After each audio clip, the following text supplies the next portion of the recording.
All right, we're going to go over question number 14. This is pre-cal 23.2.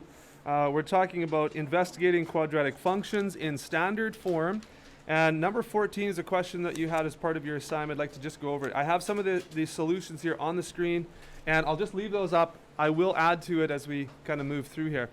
So the question says this: assume that you are an advisor to business owners who want to analyze their production costs. And if you want to go into something like actuarial science or things like that, you'll be doing a lot of this kind of stuff. You'll be generating functions and equations for businesses, helping them to maximize their profit or minimize their cost, or evaluating trends in business and in industry and stuff. And so math is very, very helpful for companies to make good decisions. So this is sort of one of those examples. So the production cost, okay, C is the production cost to produce N, that is in thousands of units. So 1 N would be 1,000. 5 as an N would be 5,000 units. It can be modeled, okay, by this function here. So I know it might be a little small for those of you at the back of the room. Let me just zoom in a bit here. So here's your function. C of N, that means the cost is a function of how many units are made or produced. And that cost function looks like this: 0.3N squared minus 48.6N plus 13,500. Okay, graph the function and identify important characteristics of the graph.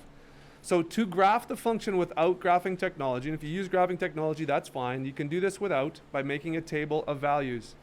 So it's obvious, I think it's obvious, that you cannot create a negative number of things. Okay, if you haven't, 0 is the lowest number of things that you can create, right? So we're going to start at 0. There is the domain, or the N, does not reach in the negatives at all. So we're going to start with 0. If I plug in 0 in for N right here, and I calculate the cost, I end up with 13,500. So you want to notice a couple things about this. We learned in 3.2 that the constant in a quadratic function in standard form like this, where we have an n squared term and an n term and then a constant, that constant is the y-intercept. The y-intercept in this case would be the cost associated with making 0 units of your product. The cost that it takes to make 0. So that means all of the startup costs. So if you're owning a business, you're going to have to buy things. You have to buy machines. You're going to have to rent space. You're going to have to hire people. You're going to have to put money out. Before anything is made, you have startup costs. And so this intercept, and I'll try and sketch this as I kind of move through this, I guess. So this intercept, if this is the graph, we have 13,500 right here. That is the intercept, okay? That's the cost at startup. Now, if you plug in 1, 2, 3, 5, 10, 20, 50, whatever, into N, you can generate a few points here pretty quickly. So we're going to see that the cost goes down as they produce things. Why? Probably because they're selling them. So they're making some money back, right? And usually you sell them for more than it costs to make them. So they're chewing away at their costs by selling more units, okay? So it kind of goes down like this. You will notice a couple things, that the coefficient here on the n squared term is positive. That means we have a parabola because it's a quadratic, and it opens upwards. You'll also notice that we have a very small a value here, and so that means that it is very flat. The parabola is very flat. Okay, it's not very narrow, it's very wide. So as you look at this graph, okay, this graph is going to go something like this, and it's going to bottom out here. Now this is going to be a point, the vertex is going to be a very, very important point right here. Why? Because that will show us, if this on the left side is cost, it will show us where the cost will be the lowest. You see that? Now, this vertex, if we can find out what the vertex is going to give us the number of units in thousands, the number of units that will be associated with the lowest cost. Now, why would the cost go down and then come back up again? Well, think about it this way. If you have all this startup cost and you only make 1 unit, guess what? You're selling 1 unit, you still have a ton of cost. You're not chipping away at what you owe the bank. If you make, thousands and thousands of units, but you make way too many, way over here, guess what? You have some left over and you're not going to be able to sell all that. And so the cost of making them is going to start eating away at your bottom line. Your cost is going to grow again. So there's a sweet spot, and that's why this math is really, really helpful for businesses. So there's a sweet spot there. This should be the target of how many units they should make in order to minimize their cost according to, this cost function. So how do we find the vertex? I will show you on the graphing calculator how to do that today, but without the graphing technology, this is how you would do this. You would remember that from yesterday, we talked about x equals negative b over 2a, right? And what is that? Well, that gives us the x value of the vertex.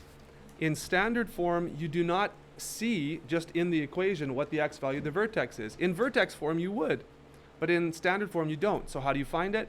You say, okay, what is b? B here is negative 48.6, so I'm going to do negative b divided by 2a, which is 0.3. So that turns out to be, positive 48.6 divided by 0.6. And that is 81, exactly, 81. So on your graph, this is 81 right here, the x value. The x value is 81. If you put 81 in for n in your cost function, it will show you what this overall cost would be. So we put 81 in for n, and you would calculate this number on your calculator to be $11,531.70. So that's the lowest cost, okay, that you will be able to put in. Now this has nothing to do with revenue. You can't see how much you're making on all this, but this is just showing you where to minimize your cost, okay? So in order to graph the function, the important points would be the intercept, the y-intercept. It would be x-intercepts if there are any. There's none here. But the vertex also is very important, and that would be 81, 11, 531.7. So that's a very important point in this question as well. So identify the important characteristics. Write a short explanation of what the graph and each piece of information you determined in part A shows about the production costs. Well, I kind of talked about this already, but just to summarize, the y-intercept is the startup cost. That's the input cost, how much you're going to have to pay before you even start making and selling anything. That's important to know. This is how much money you're going to have to borrow from the bank, or how much you're going to have saved to get going. And the vertex is also super, super important because this will tell you where to minimize, because remember, this is a minimum of this function. That's where your minimum cost is. And this should be the 81 or 81,000 units should be your target production cost, not any less and not any more, because that's going to minimize the cost, okay? So what we're learning about these quadratic functions, but you also need to understand that they're, in these word problems, there's actually an application for this as well. So if this business owner didn't know anything about math and said, I'm going to make 100,000 units and I'm going to be rich, ha ha ha, he wouldn't realize, or she wouldn't realize, that 100 is over here somewhere, and it's actually going to cost more in the total scheme of things to make 100,000 units than it would be for 81. Okay? So you want to know where this sweet spot is. All right, so that is this question. That's this question without graphing technology. I'm going to explain to you how to use graphing technology here in the next section, and then maybe we'll come back to this and I'll show you how we do this, how we find these important aspects using graphing technology. Okay, any questions about number 14 here before I move on? Did that answer your questions? Hopefully. All right. Okay, so that's number 14.